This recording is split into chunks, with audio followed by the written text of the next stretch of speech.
Hello दोस्तों, कैसे हो? आई होप आप लोग बढ़िया होंगे। दोस्तों आज हम जानेंगे कुछ महत्वपूर्ण संख्याओं के बारे में। जैसे कि हम सबसे पहले देखते हैं सम संख्या, अर्थात सम संख्या क्या होता है। तो देखिए दोस्तों, वह संख्या जिसका जोड़ा होता है, अर्थात जो है ना जिसमें 2 से भाग लग जाए, वह क्या कहलाता है? सम संख्या कहलाता है। जैसे आप देख सकते हैं 2, 4, 6, 8, 10, ये सभी क्या हो गया? हमारा सम संख्या हो गया। मतलब जिसमें 2 से भाग लग जाए वह सम संख्या कहलाता है। चलिए अब नेक्स्ट क्वेश्चन देखते हैं विषम संख्या क्या होता है। तो देखिए दोस्तों, वह संख्या जिसका जोड़ा ना हो, अर्थात जिसमें 2 से भाग ना लगे, वह विषम संख्या कहलाता है। जैसे आपका हो गया 1 हो गया, 3 हो गया, 5 हो गया, 7, 9, 11, 13, इन सभी संख्या को जोड़ा नहीं होता है और ना ही ये 2 से भाग लगता है। तो अब अगला संख्या देखते हैं प्राकृतिक संख्या। देखिए दोस्तों, गिनती की संख्या को प्राकृतिक संख्या कहते हैं। इसे n से सूचित किया जाता है। अर्थात गिनती संख्या, हम लोग जो गिनती गिनते हैं 1, 2, 3, 4, 5, 6, 7, यही सभी संख्या को क्या कहते हैं? प्राकृतिक संख्या कहते हैं। मतलब 1 से स्टार्ट होगा गिनती की संख्या को ही हम क्या कहते हैं? प्राकृतिक संख्या कहते हैं।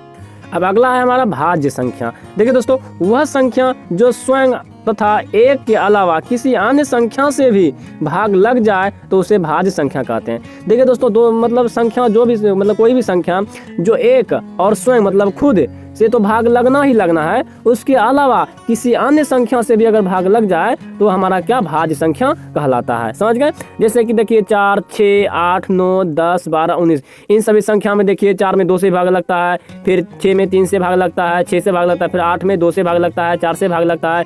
इस तरह संख्या को कहते हैं हम भाज्य संख्या कहते हैं। अब देखते हैं अभाज्य संख्या। दोस्तों, वह संख्या जो स्वयं तथा 1 को छोड़कर, मतलब कि वह हर एक संख्या, मतलब जितनी भी संख्या वह स्वयं और 1 से तो भाग लगता है, लेकिन अभाज्य संख्या में क्या होता है कि वह संख्या जो स्वयं तथा 1 को छोड़कर किसी भी संख्या से भाग ना लगे, वह सिर्फ स्वयं और 1 से ही भाग लगेगा और किसी भी संख्या से भाग नहीं लगेगा। तो इस तरह की संख्या को हम अभाज्य संख्या कहते हैं। जैसे कि 1, 2, 3, 5, 7, 11, 13, इन सभी संख्या में 1 और स्वयं के अलावा किसी भी संख्या से भाग नहीं लगता। आप खुद भी इसको जो है ना करके देख सकते हैं। तो दोस्तों अब देखते हैं हम पूर्ण संख्या क्या होता है। देखिए दोस्तों, प्राकृतिक संख्या अर्थात गिनती की संख्या के पहले शून्य शामिल करने पर पूर्ण संख्या बन जाती है। जैसे कि देखते हैं गिनती संख्या, गिनती कहाँ से स्टार्ट होता है? गिनती 1 से स्टार्ट होता है। 1, 2, 3, 4, 5, 6, 7, 8, मतलब अनंत तक, जहाँ तक हम गिनती गिन सकते हैं। तो इसी मतलब 1 के पहले, मतलब कि गिनती की संख्या के पहले अगर हम 0 शामिल कर देते हैं तो हमारा पूर्ण संख्या हो जाता है।